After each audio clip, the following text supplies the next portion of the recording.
How to make carousel post on Instagram? Here's how. Initially start by opening the Instagram app on your mobile device. Now click on the plus icon at the bottom center of the screen. Then choose the post tab to start creating your carousel post. After that, click on the square icon on the right side. This will enable multiple selection mode.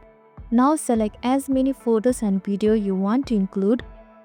When you have made your selection, press next in the top right corner.